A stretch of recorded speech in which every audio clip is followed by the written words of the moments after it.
ونعوذ بالله من شرور أنفسنا وسيئات أعمالنا. من يهده الله فلا مضل له ومن يضلل فلا هادي له، وأشهد أن لا إله إلا الله وحده لا شريك له، وأشهد أن محمدا عبده ورسوله. يا أيها الذين آمنوا اتقوا الله حق تقاته ولا تموتن إلا وأنتم مسلمون. يا أيها الناس اتقوا ربكم الذي خلقكم من نفس واحدة وخلق منها زوجها وبث منهما رجالا كثيرا ونساء، واتقوا الله الذي تساءلون به والأرحام إن الله كان عليكم رقيبا. يا أيها الذين آمنوا اتقوا الله وقولوا قولا سديدا يصلح لكم أعمالكم ويغفر لكم ذنوبكم، ومن يطع الله ورسوله فقد فاز فوزا عظيما. أما بعد، فإن أصدق الحديث كلام الله، وأحسن الحديث هدي محمد صلى الله عليه وآله وسلم، وشر الأمور محدثاتها، وكل محدثة بدعة، وكل بدعة ضلالة، وكل ضلالة في النار. اللهم صل على محمد وعلى آل محمد كما صليت على إبراهيم وعلى آل إبراهيم إنك حميد مجيد. اللهم بارك على محمد وعلى آل محمد كما باركت على إبراهيم وعلى آل إبراهيم إنك حميد مجيد.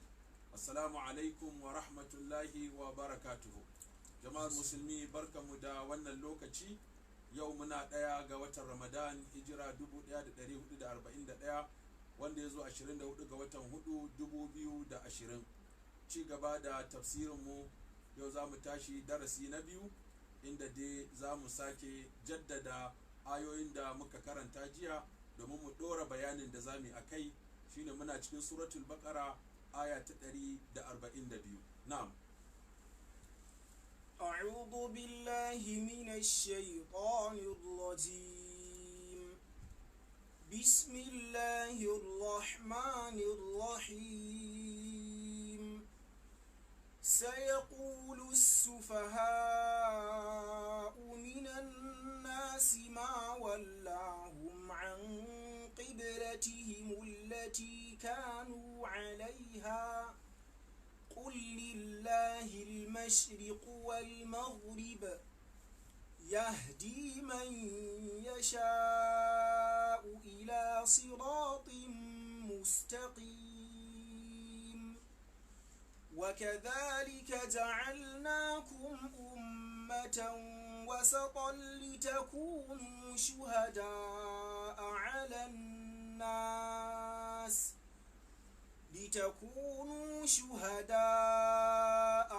الناس ويكون الرسول عليكم شهيدا. وما جعلنا القبلة التي كنت عليها إلا لنعلم من يتبع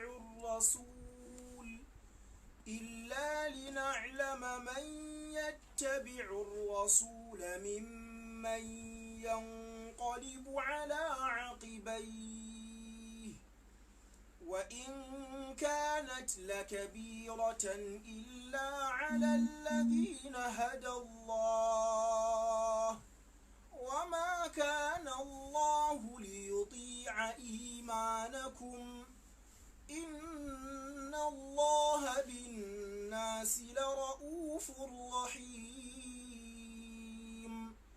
قد نرى تقلب وجهك في السماء، فلنولينك قبلة ترضاها، فول وجهك شطر المسجد الحرام،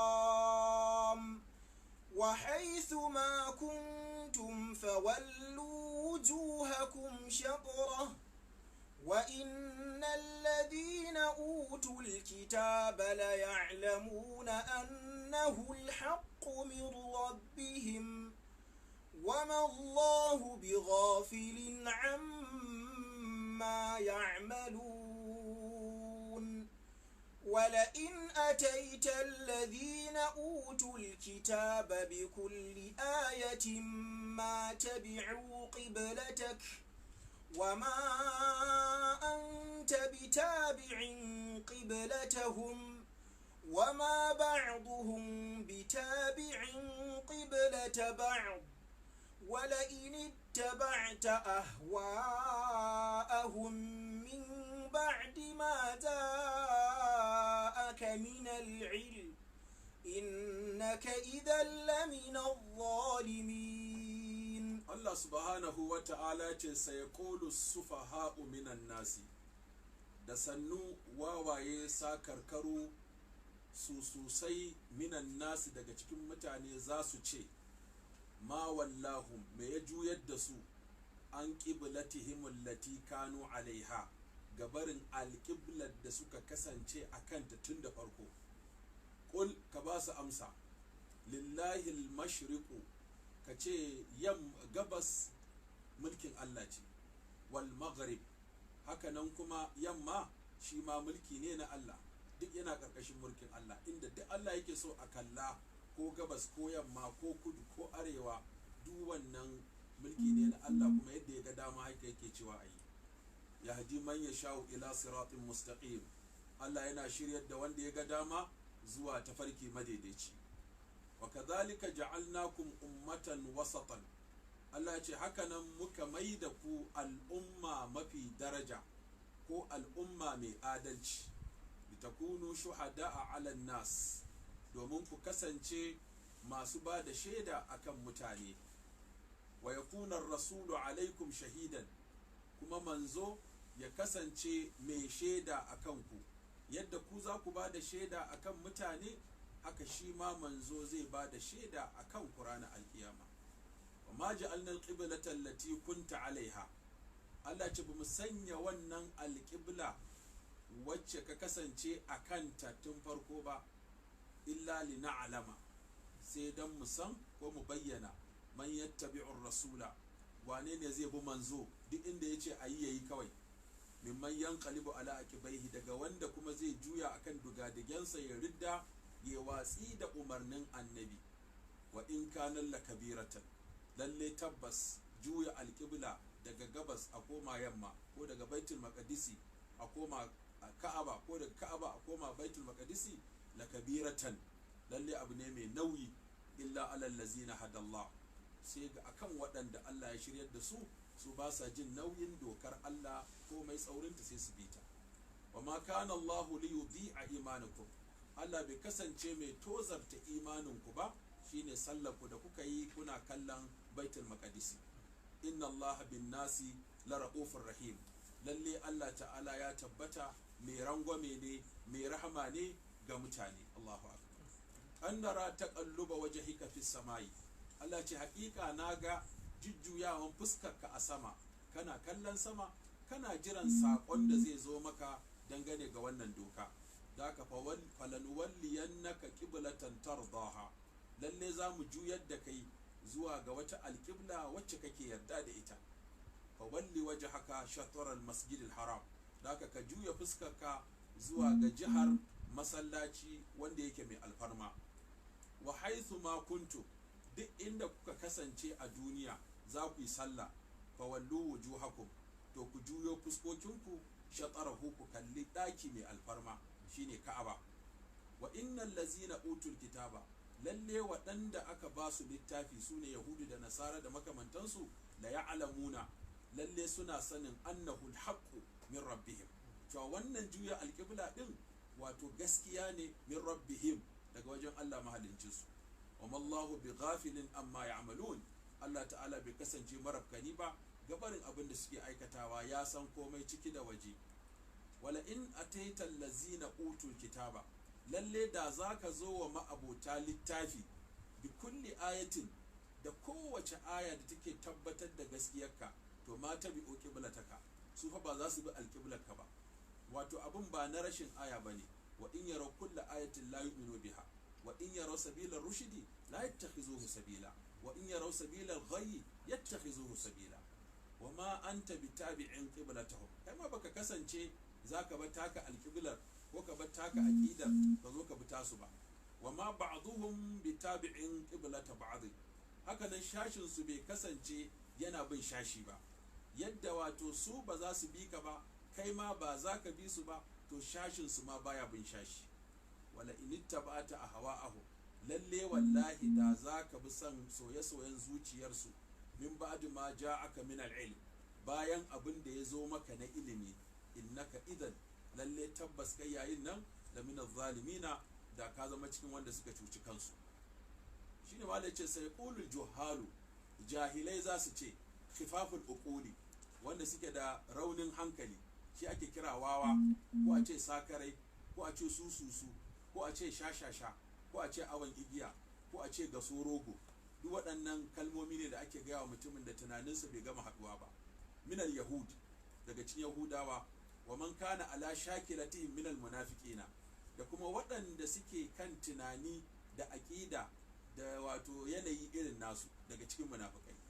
ma sarafal muslimina, wai mai juyar da musulmi an qiblati baitul maqdis, suka daina kallon ɗaki mai alfarma. wato wancan baitul maqdis shine masallaci wanda yake a Qudus, allati kan qiblatahum min qabl, wanda da ita ce alqiblarsu kafin wannan lokaci. qul ya ayyuhan nabiyyu, ya kai wannan annabi mai daraja, ka gaya musu mujiban iyahum, kana mai amsa musu, lillahi wahdahu mulkul mashariq wal maghrib, kace mulkin sammai da mulkin ƙasa da mulkin yamma da mulkin gabas da kudu da arewa da sama da ƙasa duk na Allah ne, inda duk yake so a kalla to ne ya kamata a kalla. wa ghairihima, da wani su minal jihati, na wasu jihohi daban-daban. yuwajjihu, Allah yana juyar da ko ya fuskantar da man sha'a, wanda ya ga dama, min ibadihi, daga bayinsa, ila ayi jihatin sha'a, zuwa kowace jiha ya ga dama. wa huwa subhanahu, domin shi Allah ta'ala ya hadi man yasha'u, yana shiryar da wanda ya ga dama, min ibadihi, daga cikin bayinsa, ila tariqin mustaqimin, zuwa ga tafarki madaidaici, la'awi jaja fihi wa lan hirafa, wanda babu karkata babu kuma waskacewa daga barinsa. yace waka ma ja'alna lakum qiblatan, kamar yadda na sanya muku alqibla, ittarayna halakum, wacce muka yarda muku da ita, ja'alnakum ummatan khiyaran udulan, muka sanya ku al'umma zababbu masu adalci, wasatan bainal umami kulliha, kuka zama ku ne tsaka-tsaki a cikin al'ummace baki daya. minal aqaidi, aqida ku ta zama ita ce mafi ingancin aqida. wal ibadat, ibada ku ta zama mafi dacewa da tsarin ibada. wal mu'amalat, haka mu'amala ku ta zama mafi kyawun mu'amala. litakunu yawmal qiyamati, domin ku kasance ranar kiyama shuhada'a, masu ba da shaida da rasulillah, ga manzannin Allah, annahum ballagu, cewa sun isar da ma amarahumullahu bi tablighihi li umamihim, abinda Allah ya dora musu nauyi su isar ga al'ummatai, ku ne za ku ba da shaida akan sun isar. wal yakuna rasulu muhammadu sallallahu alaihi wasallam kazalika shahidan alaikum, ta haka ne kuma annabi muhammadu sallallahu alaihi wasallam shi kuma zai kasance shaida akan ku, annahu ballagakum, cewa ya isa muku da ma ursila bihi ilaikum, abinda aka aiko shi da shi zuwa gare ku. wa ma ja'alna tahwilal qibla, Allah ya ce bamu sanya juya alqiblan nan ba, allati kunta tattajihu ilaiha, wacce ka kasance kana fuskanta, wa hiya baitul maqdis, shine baitul maqdis, illa li na'lama ilma zuhuri, sai ilimi na bayyanawa, da muka ce li na'lama wato dan mu bayyana. Allah ta'ala shi dama komai nasa sananne ne, ya san komai. mun ce ilimin Allah ya kunshi bangarori daban-daban, har za ka iya lissafa su da bangarori guda kusan wato 8.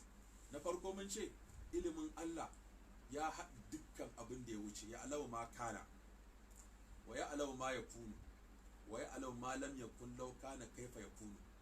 Allah ya san abin da ya kasance da abin da yake kasancewa, da wanda bai kasance ba da zai kasance kafin ya kasance yaya zai kasance.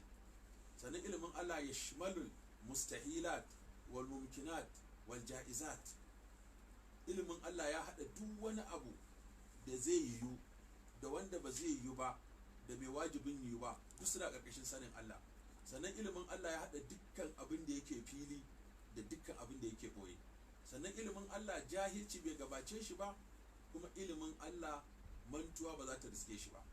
sannan ilimin Allah ba shi da iyaka, a hatsa bi kulli shay'in ilma wa ahsa kulli shay'in adada.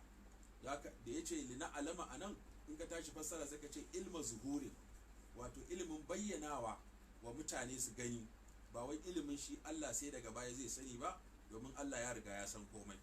Ya tarattabu alaihi aljaza, wanda akan wannan kuma za a bada sakamako. Man yarda bima shara'a Allah, wanda ya amince ya yarda ya bi abinda Allah ya shar'anta, wa yuz'inu lahu, kuma ya miƙa wuya gare shi, fa yattabi'ur rasul, ya bi manzon Allah sallallahu alaihi wasallama, wa lam yartadda an dinihi, bai yarda ga barin addininsa ba, wa yattabi'u hawahu, bai bi san rai ba, fala yuz'inu lima shara'ahu Allah, wato ba zai miƙa wuya zuwa ga abinda Allah ya shar'anta ba. Wa laqad kana amru tahwil al-qibla, al'amarin juya al-qibla ya kasance ta farko aziman, abu ne mai nauyi, illa alal ladzina waffaqahumullahu lil imani bihi, sai ga waɗanda Allah ya musu muwafaqa da imani da Allah. Wa bi anna ma yashra'uhu, shi abinda Allah yake shar'antawa li ibadihi, inna ma yashra'uhu li hikamin balighatin, Allah yana shar'anta shi ne da hikimomi masu isuwa. Wa ma kana Allahu li yudhi'a imanakum billah, Allah ba zai tozarta imaninku da kuka yi da shi ba, ba zai rushe muku shi ba. Wa minhu salatukum allati sallaitumuha qabla tahwil al-qibla, daga ciki akwai sallar da kuka yi kafin a canza al-qibla, Allah ba zai rushe wannan wato aiki da kuka yi ba. Inna Allah bin nasi la ra'ufur rahim, da haka Allah ta'ala ya tabbata ga mutane ra'ufun, mai rangwame ne, rahimun mai jin kai. Wato a wannan akwai kwadaitarwa, akwai kuma jin hankali, akwai buɗe mutane kofa. Inna Allah bin nasi, bai ce ga muminai ba kawai, bai ce sai ce bin nasi, kowa ya taho ya nemi rahamar Allah, Allah zai bashi rahamarsa. Kowa ya taho ya nemi afuwar Allah, Allah zai masa afuwa. Kowa ya zo ya nemi rangwamen Allah, Allah zai masa rangwame. Shine ma'anan bin nasi, ga kowa da kowa, la ra'ufur rahim, Allah mai rahama ne mai jin kai. Isa ce ya ibadiyal ladzina asrafu ala anfusihim la taqnatu min rahmatillah, inna Allah yaghfiru dhunuba jami'a, innahu huwal ghafurur rahim. Saboda haka Allah ya ce ya ku bayina waɗanda suka yi barna a kansu, kar ku fidda rai, kar ku fidda tsammani daga samun rahamar Allah. Allah yana gafarta zunubi baki ɗaya, Allah mai gafara ne, Allah mai jin kai ne.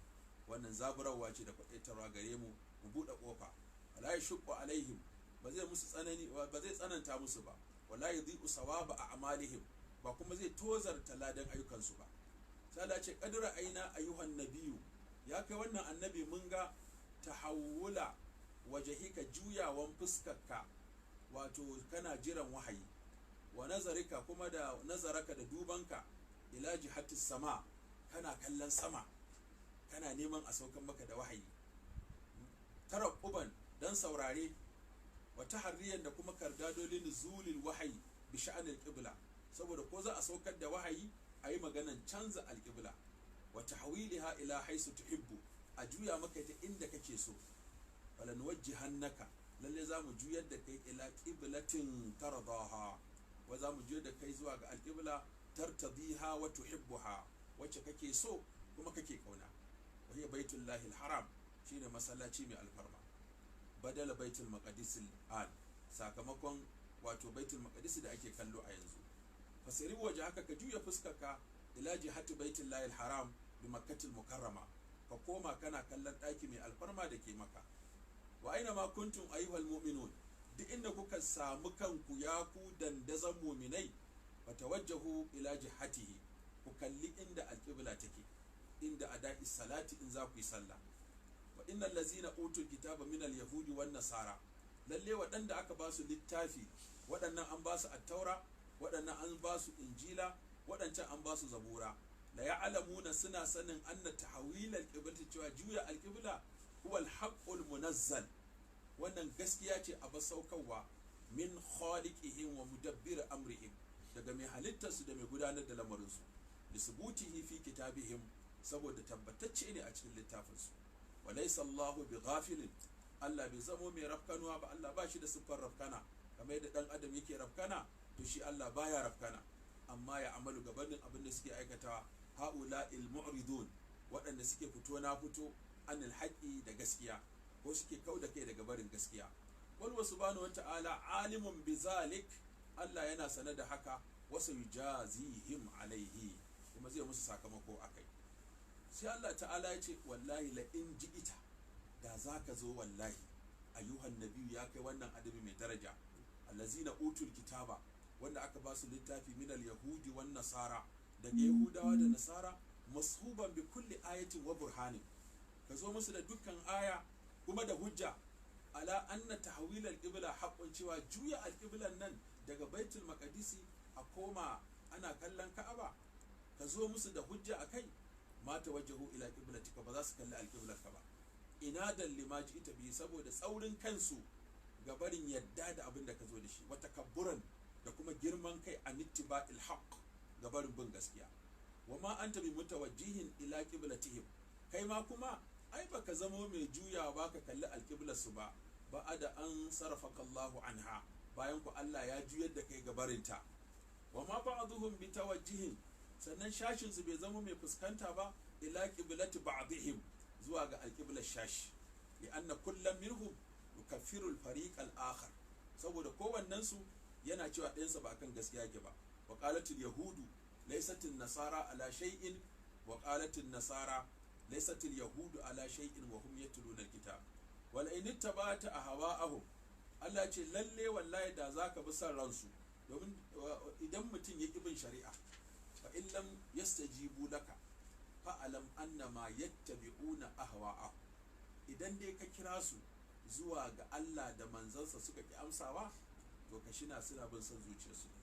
wa man adallu mimman ittaba'a hawahu bighairi hudan min Allah, wa ku yafi bata kamar wanda yana kallon san rai, san zuciya ya bi ba tare da ya bi shari'ar da Allah ya aiko ba. ai wannan ya fi kowa tabewa. so da haka ba za su bi ba min shara'i wal ahkam, ba za su bi shari'a ba min ba da ma ja'aka min al-ilm sahihi, bayan ilimin ingantacce ya zo maka, allazi la muliyata fi, wanda babu shakka a ciki.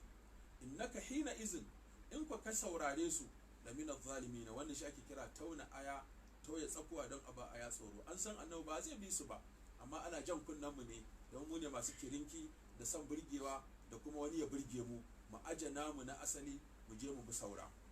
da min az-zalimin bi tarkil huda, ka zama cikin azzalimai saboda ka kaucewa shari'a, wattiba'il hawa, ka bi sarrai. wa hadha al-khitabu lin-nabi sallallahu alaihi wa sallama lidilalati ala shana'ati mutaba'atihim, saboda nuna munin bin su.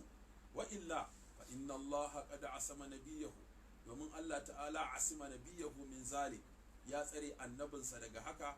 wa huwa tahzirun li ummatihi min ba'dihi, wannan jan kunne ne ga al'ummansa bayansa.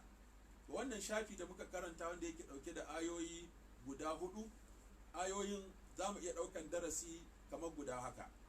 darasi na farko a cikin wannan shine, idan mutum ya zama Allah ya ce a yi, manzon Allah ya ce a yi, ya ƙi ya bi, to sunansa mara hankali, sunansa mahaukaci, sunansa bawa, sunansa sakare, sunansa sususu, sunansa shashasha, sunansa gasorogo, a baka bawo, saboda ba wata wayewa da ta kai ka ba Allah da manzansa.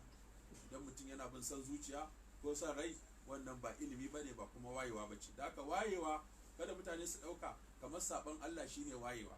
saban Allah ba wayewa bane, bin Allah shine wayewa. yawa ka bi Allah, ka hada duniyarka da lahirarka. ai kullum muna kira rabbana atina fid dunya hasanatan wa fil akhirati hasanatan, Allah ka bamu kyakkyawa a duniya, ka bamu kyakkyawa a lahira. ta ina za mu samu kyakkyawa a duniya da kyakkyawa a lahira in ba mu ba Allah da manzansa ba? duniya dai ga ta nan, wani ya samu wani ya rasa. lahira kuwa sai wanda ya zo da imani da aiki na kwarai. sharaɗin karɓar aiki guda 3 ne, al-iman wal ikhlas wal mutaba'a. ba magana yawan aiki ko kankantansa, amma ana so wanda za a karɓi aikin sai zama yana da imani. sannan na biyu, yayi don Allah. na 3, yayi akan koyarwar manzon Allah sallallahu alaihi wasallam. sannan abu na biyu da zamu koya na darasi a wannan shine, duk inda Allah ya ce a kalla, to mu kalla. mu yan abu ne, yan biyayya ne, ba yan tambaye bane. kan zama irin yahudu da aka ce inna Allah ya amurukum an tasbahu baqara, maimakon su je su yanka saniya kawai, sai suka fito na fito suka ce wai sai an gaya musu wace irin saniya tsohuwa ce yarinya ce waye kai ka, ko kuma irin abin da iblis yayi an ce a sujjada ga annabi adam ya ce ana khairun minhu waye faɗa maka, ko kuma karuna da aka yi masa wa'azi ya fitar da kuɗi sai ya ce inna ma utituhu ala ilmin indi, ina kake ina waye kai, ko fir'auna da aka yi masa wa'azi ya bi Allah ya ce alaysa li mulku misra, ga misra yau ina fir'auna. Ya sa mutum ya samu kuɗi ko ya samu mulki ko ya samu ilimi ya san abin nan ba dawama zai ba, duniyan nan ba za ta dawama ba, abin cikinta ba zai dawama ba. Kafin ka malamai nawa suka mutu, kafin ka masu kuɗi nawa suka mutu, kafin ka masu mulki nawa suka mutu. Saboda haka ba wani abu da za ka abin nan da shi, da haka in Allah ya ce a kalli ko ina a kalla. Sannan abu na uku darasin da za mu koya a nan shine da Allah ya ce qul lillahi al-mashriqu wal maghrib, ai ba iya gabas da yamma ne kawai na Allah ba, har da kudu da arewa da gabar da yamma da sama da ƙasa. Amma an faɗi waɗannan jiha guda biyu ne saboda a lokacin a kansu ake magana, ko dai ka kalli Ka'aba ko ka kalli Baitul Maqdis. So da haka shi yasa Allah ya faɗi wannan. Amma mun san al-mashriqu wal maghribu duka na Allah ne ko, saboda haka tunda mashriqu da maghribu na Allah ne, to ashe arewa da gabar da yamma, kudu da arewa, sama da ƙasa ma duka na Allah ne. Sannan wani abin mamaki shine mukan ga jihohi guda 4 ko guda 6 mu ce gabas da yamma, kudu da arewa, sama da ƙasa. Ta ko su kuma guda 4 da ba a yawan faɗansu shine tsakanin gabar da yamma da tsakanin kudu da arewa, tsakanin arewa da kudu da tsakanin, saboda wannan kan iyaka ɗin shi ma ai wata jiha ce mai zaman kanta. Jiya za ka ga Allah ta'ala a wasu ayoyin sai ya faɗi mashariƙu guda ɗaya, rabbul mashariqi wal magharibi, a wata ayin sai ce rabbul mashariqaini wa rabbul magharibaini, a wata ayin sai ce rabbul mashariqi wal magharibi. to kaga magharib wato yamma da yawa kenan, mashariq gabas da yawa kenan, magharibaini yamma guda biyu, mashariqaini gabas guda biyu, mashariqi wa magharib. to wannan duka wani ilimi ne na Allah da ke nuna mana komai dai na Allah ne kawai, komai mallaka Allah ne. Kuma dama abin da ya kamata mutum ya yadda abubuwa guda uku, cewa Allah ta'ala lahul mulku wal khalqu wat tadbiru, da mallaka da halitta da gudanarwa na Allah ne ta'ala shi kadai. Sannan darasi na 4 shine shiriya a hannun Allah take, dan haka ne a cikin sallah muke cewa ihdinas siratal mustaqim, Allah ka shirye mu tafarki madaidaici, domin san ba mai shiriya sai Allah. To amma ta yawa wani ya ce to ai Allah ya ce game da Annabi sallallahu alaihi wasallam ka innaka latahdi ila siratul mustaqim. Idan an ce shiriya a hannun Allah kawai take, to ya zami da wannan aya da Allah ta'ala ya ce innaka latahdi ila siratul mustaqim, lalle annabi kana shiryawa zuwa tafarki madaidaici. Da za a hada ta da wannan aya cewa shiriya a hannun Allah take kawai, sai mu ce shiriya ce aka kasa ta 4. Akwai shiriya amma mutlaqa shamila li jami'il khalqi, shine Allah ta'ala ya ce allazi a'ata kulla shay'in khalqahu thumma hada. Wannan shiriya ce ga kowace halitta, Allah ya shiryar da ita yadda za ta rayu, yadda za ta haihu, yadda za ta yi kiwo, yadda za ta yi farauta, yadda za ta yi reno, yadda za ta yi magani, yadda za ta kare kanta, yadda za ta tsare kanta, yadda za ta yada kanta, yadda za ta yi hijira, masu rayuwa a ruwa kawai, masu rayuwa a tudu kawai, masu ruwa da tudu su rayu a ruwa su rayu a tudu, duk ga sunan halittu, masu tashi, masu yin kwai, masu haihuwa, masu fuka-fukai, masu jan gindi, masu kafa 4, wanda ake ci da wanda ba a ci, na gida da na daji, na ruwa da na tudu, na sama da na ƙasa. Duk waɗannan halittu ne na Allah ta'ala, yana sarrafa su yadda ya ga dama. Da aka shirya a hannun Allah take. Sannan shirya ta biyu hidayatu tawfiq wal ilham, shine Allah ya ce laysa alayka hudahu, shiryar su ba a hannunka yake ba, innaka la tahdi man ahbabta walakin Allah yahdi man yasha. Wannan ita ce shiryar tawfiq wal ilham, wato ai maka gamdakatar ka shigo addini. Wannan kowa ya san a hannun Allah yake, dan da akwai wanda ya isa ya shigo da wani musulunci, ai da kowa sai ya shigar da wanda yake so. Amma Allah ta'ala sai kaga a musulunci sai kaga da musulmi ubansa ba musulmi ba, ko kaga uba musulmi ɗansa ba musulmi ba, ko kuma kaga miji musulmi matarsa ba musulma ba, ko kaga mata musulmi mijinta ba musulmi ba. Duk wannan akwai alqur'ani. Mu dauki annabi Nuhu da ɗansa, ai annabi Nuhu ya ce wa ɗansa ya bunayyir kan ma'ana wala takun ma'al kafiri, ya kai ɗana zo ka hau jirgin nan tare da mu, kar ka zama cikin kafirai. Qala sa'awi ila jabalin ya'simuni min al-ma, yace zan je in hau dutse. Kaga bai bi shawarar mahaifinsa ba, ya kafirce masa. Amma annabin Allah ne, amma ɗansa kafiri. Yace ya Nuhu innahu laysa min ahli innahu amalun ghairu salih. in ga ashe ɗa ne amma ba na gari ba, ɗan annabi ne amma bai ba annabi ba. Haka annabi Ibrahim da babansa Azara da yace masa ya abati la ta'budu shaytan inna shaytana kana lirrahmani asiya. Ya baba kaka bauta wa gunki, kaka bauta wa shaydan ya kasance mai sabo ne ga Allah. Kaga kin karbaye ce la illam tantahi la arjumannaka wahjurni, in baka daina min wa'azi ba sai na jijjefe ka. Haka bai yadda ba. Haka nan zamu ga annabi Lut, matarsa ta ki yadda. Annabi Nuhu, matarsa ta ki yadda. Amma Fir'auna ya ki yadda da wa'azi, amma matarsa ta yadda. Tace rabbi bini li indaka baitan fil janna wa najjini min fir'auna wa amali wa najjini min alqawmi adh-dhalimin. Matarsa ta karba, ta yadda, ta amince, ta bi, hatta nemi Allah ya gina mata gida a aljanna. Allahu akbar. Kun ga amincewa kenan. Sannan kuma zamu ga ai ga wato ammin annabi sallallahu alaihi wasallam Abu Lahab, tabbat yada abi lahabin wa tabba, tabbat yada abi lahabin wa tabba ma aghna anhu maluhu wa ma kasab sayasla naran zata lahab. Yana cin ammomin manzo Allah sallallahu alaihi wasallam guda hudu da suka riski zamanin musulunci. Biyu suka musulunta, Abbas da kuma Hamza. Biyu suka ki musulunta, shine Abu Talib da kuma Abu Lahab. To amma kowa sai ya nuna bambanci. Shi Abu Talib ya nuna kauna, ya nuna soyayya, kuma ya rike alƙawarin Abdul Muttalibi na kula da manzon Allah sallallahu alaihi wasallam. Iko Abu Lahab ya nuna kiyayya, ya nuna gaba, ya tsananta. Shi yasa Allah ya kira sunansa Alƙur'ani ya la'ance shi, tare da cewa amman annabi ne, amma nan bai amfane shi da komai ba saboda ya kafirci. Kun ga ashe kenan shari'a a hannun Allah take kawai. Sannan akwai shari'a kuma da Allah yake jingina wa annabi, kamar wannan hidayatu dilala wal bayan. Annabi shi ke shiryar da mutane, shi ke bayyana musu shari'a. Wanda Allah kuma ya sa yana da rabo sai ya karba, wanda ba shi da rabo kuma sai ya ce baya so. Sannan akwai hidaya kuma zuwa aljanna ko zuwa ga wuta.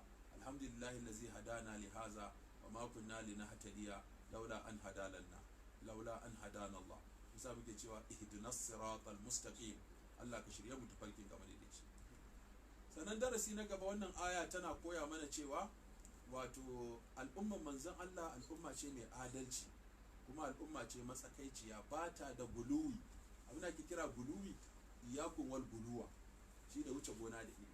A sa ka kai 2 kai 4, ko a sa ka kai 3 kai 5, wannan shi ake kira guluwi. Shi kuma takasiri ko takaitawa shine a sa ka kai 3 sai kai 1. Kaga wancan baka kai ba, wancan kuma ka wuce. To ba al'ummar jafa'i bace, ba al'ummar guluwi bace. Abin da ake kira al-gulu wal jafa. Al-jafa ka kaiwa inda aka kai ka, sannan kuma al-gulu ka wuce inda aka aje ka. Abin da ke kare mutane daga guluwi da jafa'i shine bin annabi. In annabi yayi kai, in ya bari ka bari, kakka kara kakka rage, kenan ka fita daga guluwi. Duk wanda ya bi sunnar annabi to ba zai guluwi ba. In ka ji guluwi to rashin bin sunna ne, in ka ji takasiri da jafa'i rashin bin sunna ne. Amma mutum ya hau kan tafarkin manzon Allah, yi nayi bari na bari, to ka kauce ma guluwi, ka kauce wa jafa'i. Ba za ka zo ka kara ba, ba za ka zo ka rage a cikin addini ba. Da haka wannan shine abin da za mu koya daga wannan. Sannan kuma darasi na gaba, wannan aya tana nuna mana al'umma annabi za su ba da shaida akan al'ummatan da suka gabata. Wato kenan al'umma kamar yadda muka karanta a hadisin baya, za a kira annabi Nuhu a tambaye shi, ya ce a tambayi al'umman annabi, kuma a tambaye mu shaidar annabi Nuhu ya kawo sako, sannan kuma annabi ya zama shaida akan mu kuma in mun bi shi shikenan, wanda bai bi shi ba kuma ya yi asara. Allah ya tsare. Sannan sai Allah ya mana maganan juya alƙibla. Alƙiblan nan in muka lura wato guda biyu ce. Ɗaya a kalli Baitul Maqdis, ta biyu a kalli Ka'aba. Waɗannan gurare guda biyu duka ɗakuna ne masu daraja, dukkaninsu masallatai ne masu daraja. Ka'aba, annabi Ibrahim alaihi salatu wassalam da ɗansa annabi Isma'ilu su ne suka gina Ka'aba. Wa iz yarfa'u Ibrahimul qawa'ida min albaiti wa Isma'ilu. Kenan su biyu suka gina ɗaki, suna cewa rabbana taqabbal minna innaka antas samiul alim. Allah ka amsa mana, kai ne mai ji, kai ne ko masani. sannan baitul maqdis annabi ishaqa da shi da 'ya'yansa ne suka gina shi, wato kenan duka waɗannan masallatai guda biyu annabawa suka gina su. shi sa da annabi za shi isra'i da mi'raji, kun ga sai aka ɗauko shi daga baitul maqdis zuwa al-masjid al-aqsa, daga baitul haram, wato Allah ya ce subhanallazi asra bi abdihi laylan min al-masjid al-harami ila al-masjid al-aqsa. wannan tafiya wato wani abin mamaki, Allah yana so ya nuna mana alaka tsakanin masallatan nan guda biyu. sai aka ɗauko shi daga wannan masallacin zuwa wancan, daga nan kuma sai aka yi sama, wato isra'i da mi'raji. kun ga ya nuna waɗannan masallatai guda biyu dukkansu masu daraja ne, masu kima ne a hannun musulmi. ya kamata mu girmama waɗannan masallatai, ko mun ce masallatan da suke da daraja, kowane masallaci ɗakin Allah ne kuma yana da daraja, amma waɗannan masallatan guda hudu su suka fi kowanne daraja. masallaci na farko al-masjid al-haram, wanda annabi sallallahu alaihi wasallam ya ce wanda ya salla a cikinsa zai samu 100,000 ninkin. a zahar in kai ta guda 100,000 za a rubuta, in kai la'asar guda 100,000 za a rubuta, in kai magariba guda 100,000 za a rubuta, in kai isha guda 100,000, in kai asuba guda 100,000. sura kaga 500,000 ke, da kuma kaga ina za ka yi sallah 100,000 shekara wajen 200 da wani abu. sannan wanda ya a masallacin annabi kowace zai dinga samun dubu haka kawai za a ita rubuta mutum komai, nafila in kai 1000, farilla in kai 1000, komai in kai 1000 ake sashi. wasu ce ya shafi sallah kai, wasu ce a ko salatin annabi kai ko me kai in dai a cikin masallacin annabi ne komai 1000 za a dinga sashi. wasu ka ce a ya shafi sallah kadai, wasu ka ce a duk wani aikin ibada in kai 1000 kawai za a dinga sa, saboda wannan guri mai daraja. sannan baitul maqdis ya zo za a baka 500, hadisin ya inganta, malamai sun dan soke sinadinsa. to kaga ashe waɗannan su ne masallatai masu alfarma. sai masallacin Quba, wanda annabi sallallahu alaihi wasallam ce man tatahhara fi baiti thumma ata masjid Quba wa salla fi rak'atayn kana ka umrati, wanda daga gidansa yayyo alwala ya taho masallacin Quba yayi sallah raka'a 2 kamar yayi umara, za a rubuta masa. kaga wannan shi ma masallaci ne wanda annabi da sahabbai suka gina. sai Allah ya ce an tashi kallon wato alkibla a juya a kalli masallaci mai alfarma. wato in za a yi sallah yanzu, maimakon da an yi wata 16 ko 17 ana kallon baitul maqdisi, yahuda suna jin daɗi cewa annabi yana kallon alkiblar su, akalla dai ya ɗan wani bangare na addinin su. sai kuma aka juya shi, juyawan sai ta ba su haushi, dan me wai za a ce kuma a kalli nan yau, a ce a kalli nan, to me naka a ciki? Allah da ya ce a kalli nan yau, shi ya ce a kalli nan gobe. in ma ya ce a kalli sama, mu sama za mu kalla. in ya ce mu kalli ƙasa, ba ruwan mu ƙasa za mu kalla. mu ba ruwan mu, inda Allah ya ce a yi kawai ba ma tambayan me yasa Allah zai ce a yi kaza, a'a kawai me Allah yake so a yi. kamar yadda ake cewa biyayyar sahabbai ta kai da annabi zai ce ku ɗauko dutsen dala, sai dai su ce a ina za mu sauke, wato ba ya za mu ɗauko shi ba, a ina za mu sauke shi, sun san zai ɗauko inda annabi ya ce a ɗauko shi. saboda haka wannan darasin da wanda yake koya mana kenan. sannan ya nuna mana falala wannan al'umma da darajarta, ta yadda Allah ta'ala ya yabe ta, ya kuma siffanta ta da wasatiyya cewa ba ta da shishigi, ba ta da wuce gona da iri. sannan kuma aka tsoratar da mu daga bin ahlul kitabu cikin son zuciyarsu, da kuma wato mu daina bijirewa gaskiya bayan mun san gaskiya. duk wanda ya san gaskiya ya bijire mata, to azabarsa daban take fiye da wanda bai sani ba. sannan kuma yana nuna mana halaccin a soke wani hukunci a musulunci, wato jawazin nas kenan. muna kira nasku shine Allah ya bada wata doka a fara aiki da ita, sannan kuma ya canza ta zuwa ga wata. kamar yadda da ana kallon baitul maqdisi, aka juya aka ce a kalli wato al-masjid al-haram. wannan yana nuna halaccin haka a cikin musulunci. sannan kuma Allah yana jan kunnen mu ga barin wato bin san zuciya namu ko na wani. sannan kada mu yadda mu fita daga koyawar manzo Allah sallallahu alaihi wasallam a aqidan mu, ko a ibadan mu, ko a mu'amalan mu, ko kuma a halayen mu. na'am.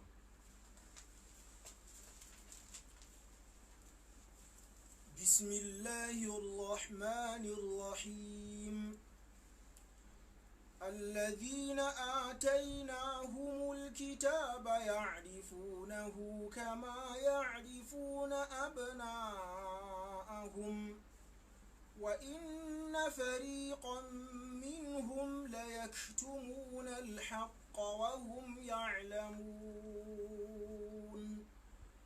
الحق من ربك فلا تكونن من الممترين ولكل وجهة هو موليها فاستبقوا الخيرات أينما تكونوا يأت بكم الله جميعا إن الله على كل شيء قدير ومن حيث خرجت فول وجهك شطر المسجد الحرام وإنه للحق من ربك وما الله بغافل عما تعملون ومن حيث خرجت فول وجهك شطر المسجد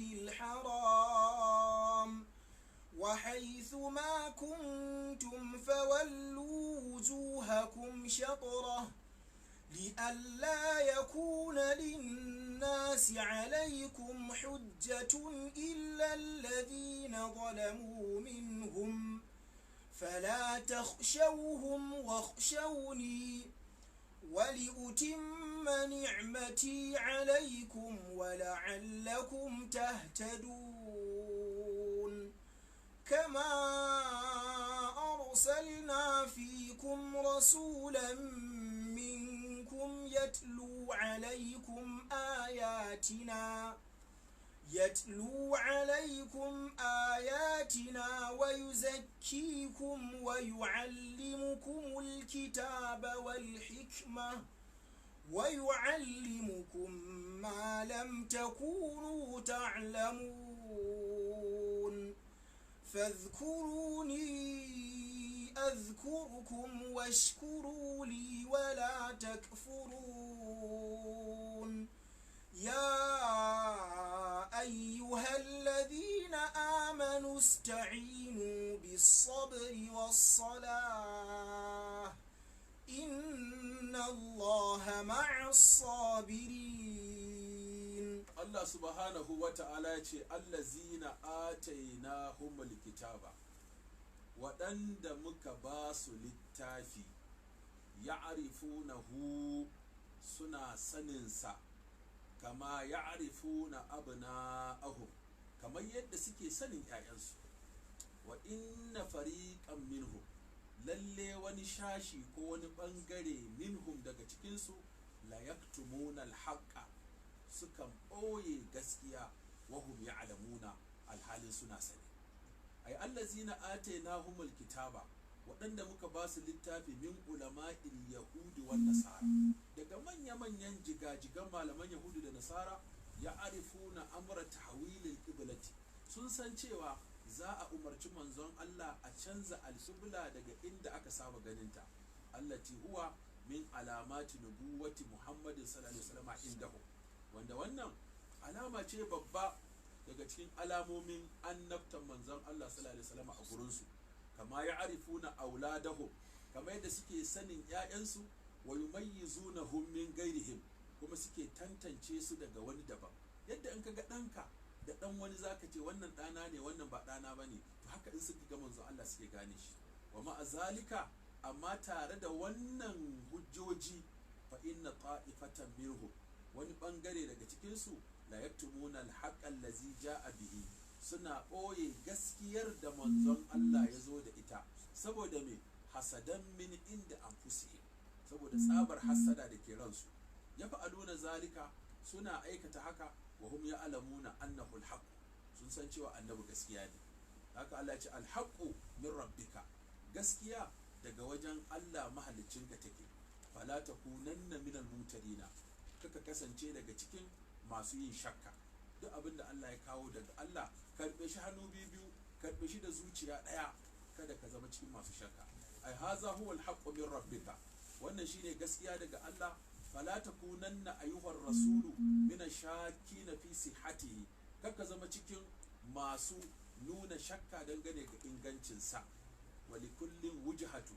Allah ce ga kowa, wali kullin, ga kowane bangare, daga kowace al'umma, daga kowace ƙasa, kowane yanki, wujhatu, suna da mafuskanta.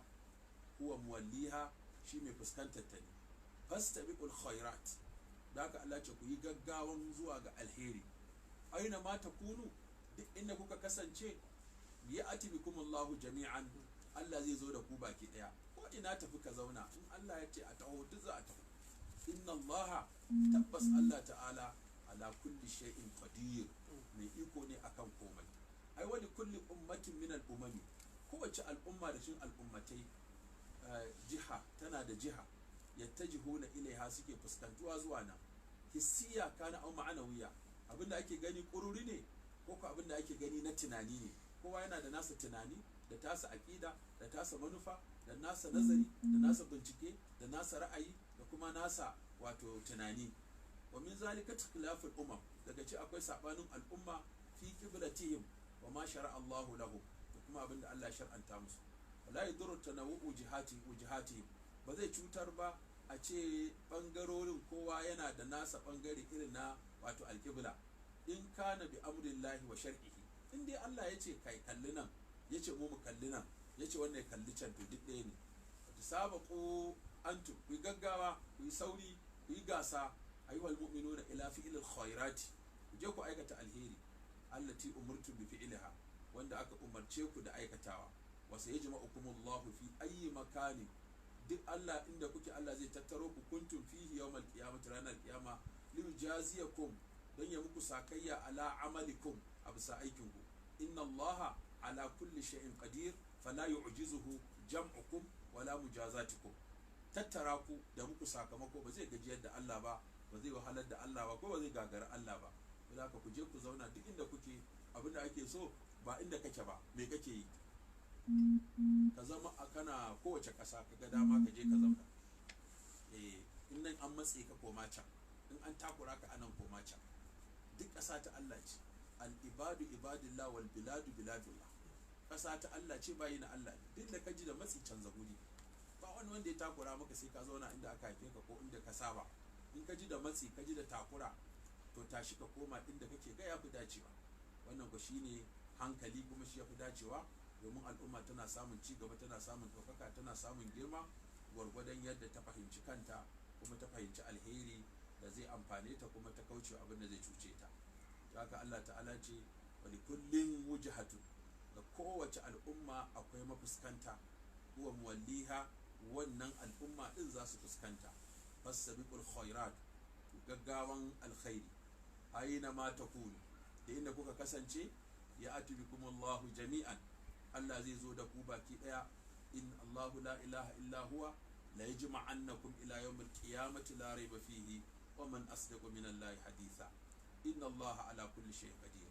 wa min haythu kharajta, Allah ya ce duk ta inda ka fita, wato zaka fita daga garin da zaka yi tafiya, fa walli wajhaka shatr al-masjid al-haram, idan lokacin sallah yayi ka juya ka kalli masallaci mai alfarma. wato ko a ina kake, in lokacin sallah yayi, mutum ya juya ya kalli masallaci mai alfarma in zai yi sallah. wato wannan sharadi ne, rukuni ne na sallah, ka kalli gabas. to idan mutum ya tsamu kansa, akwai matsaloli guda 6 da malamai suke tattaunawa. matsala ta farko, sai ka je garin da ba musulmi, kuma kai baka san alƙibla ba, shin za ka iya tambayan wanda ba musulmi ba? mu ma ta taɓa faruwa gare mu haka. muka je wani gari, muka sauka a wani hotel, muka ga wani, muka tambaye shi ina ne gabas, shi kuma ba ya sallah, ya ce mana nan ne. to za mu iya yadda da wannan labarin nasa duk da ba musulmi ba ne, tun da garinsu ne, ƙasarsu ce, yankinsu ne, mu kalli nan ɗin da ya nuna mana, koko dole sai mun ƙoƙari mun nemi musulmi? wannan ita ma matsala ce da malamai suka tattauna. matsala ta biyu, sai wato muka samu saɓani, mu uku ne, mun taɓa samun haka ma. mun sauka a wani gari, sai lokacin sallah yayi, sai aka samu saɓani, wanda ya ce nan za a kalla, wani malami ya ce kai ni ina ga nan ne, wani malami ya ce a'a ni nan ne. to ya za mu yi in an samu irin wannan saɓani? kowa zai kalli tasa alƙiblan ne ya sallah inda kwakwalwarsa da tunaninsa ya rinjayen masa, ko ko a'a za mu bi maganar mutum ɗaya ne? to a nan malamai shi ma sun ce abinda za a yi, kowa ya kalli inda ya ga ya gamsu nan ne ya sallasa. To kuma mun fara sallar sai wani ya zo ya ce mana ai duk inda kuke kallo din nan ba nan ne alƙibla ba, to ba sai mun yanke sallah ba, sai kawai mu juyo mu kalli inda alƙibla take mu ci gaba da sallah. Sannan matsala ta gaba shine mutumin ta hayyara, mutum ne ya ruɗe, shi kadai ne sai ya ruɗe ya rasa ina ne gabas, ce ko nan ne ko nan ne, ko bai samu yaƙini ba ko bai samu zato mai ƙarfi ba, to sai ya zaɓi inda zuciyarsa ta kwanta masa a rai ya ta sallah ya ta sallah. To bayan ya yi kwana kamar 2 ko 3 yana sallah, sai ne zai ce masa ai duk sallolin nan da kai inda ka kalla ba nan ne gabas ba, zai sake waɗannan salloli ko ba zai sake ba? Malamai suka ce ba zai sake. Sannan matsala ta gaba shine matsalar da mutum ya zama yana idan da sallah sai wani ya zo ya ce ai inda ka kalla ba alƙibla ba ne, tunda lokaci bai fita ba zai iya yin sallah. Suka ce tunda lokaci bai fita ba sai tashi maimaita wannan sallar, domin ya gano alƙibla inda ya kalla ya sallah ba nan ne alƙibla ba, kuma gashi yana da sauran lokaci, sai ya tashi ya kalli alƙiblar ya sallar domin lokaci bai riga ya fita ba. To sannan kuma suka ce to mutumin da shi kuma ya karkace, da wani sai kaga ya ki kallon alƙibla ɗin haka sai ɗan karkace haka, wato ya ɗan karkace haka, ko a ce kudu maso gabas ko arewa maso gabas. To kaga wannan inda gangan ne malamai sun ce shi ma akwai kuskure kuma zai iya ɓata sallarsa. Abinda ake so fa walli waje haka shatarar masjidil haram, ka tsaye da fuskar ka kalli ka'aba sosai, kada kai wato karkace, kada kai ciki, kada kai waje. Isa Allah ya ce wa min haisu kharajta, duk ta inda ka fita, fa walli waje haka shatarar masjidil haram, ka juyar da fuskar ka zuwa ga ɗaki mai alfarma, wato inda za ka yi sallah kenan. Wa innahu lal haqqu min rabbika, lalle wannan shine gaskiya daga wajen mahaliccinka. Wa mallahu bi ghafilin amma ta'malun, Allah bai kasance marabkani ba ga barin abin da kuke aikatawa. Wa min haisu kharajta, Allah ya ce dai ya sake nanata masa, duk ta inda ka fita za ka yi tafiya daga garinka zuwa wani gari, ko daga ƙasarka zuwa wata ƙasa, ko daga yankinka zuwa wani yanki, fa walli wajhaka shatr al-masjid al-haram. Wanda yana ƙara ƙarfafa mana maganar alƙibla da muhimmancinta. Wa haythu ma kuntum fa wallu wujuhakum shatara, duk inda kuke ku kalli masallaci mai alfarma in za ku yi sallah. Ya Allah ya kuna linnasa alaikum hujjatun, kada mutane samu hujjar da za su kama ku su ce ku ma din kun saba. Illal ladzina zalamu minhum, sai wanda suka yi zalunci daga cikin su, fala takhshawhum wakhshawni, kar ku ji tsoron su, ku ji tsoro na. Wali utimma ni'mati alaikum, kuma zan cika ni'imata a gare ku, wala allakum tataduna, dan ku shiryu. Kama arsalna fikum rasulan minkum, kamar da na aiko muku manzo minkum daga cikin ku, yatlu alaikum ayatina, yana karanta muku ayoyina, wa yuzakkikum, yana tsarkake ku, wa yu'allimukum alkitaba wal hikmata, yana sanar da ku littafi da hikima, wa yu'allimukum, yana sanar da ku ma lam takunu ta'lamuna, abinda ku kasance ku sani ba. Fazkuruni, ku ambace ni, azkurkum, ni ma zan ambace ku, washkuruli, ku gode mun, wala takfurun, kada ku min butulci, ka ku min kafirci. Ya ayyuhal ladzina amanu ista'inu bis sabri was sala, ya ku masu imani ku nemi taimako da hakuri da kuma yin sallah. Inna Allaha ma'as sabirin, lalle Allah ta'ala yana tare da masu hakuri. Nan za mu tsaya sai a darasin mu na gaba. Abinda muka faɗa daidai Allah ya ba mu lada, inda muka yi kuskure Allah ya yafe mana. Subhanakallahumma wa bihamdik, nashhadu an la ilaha illa anta, nastaghfiruka wa natubu ilayka. Wassalamu alaikum.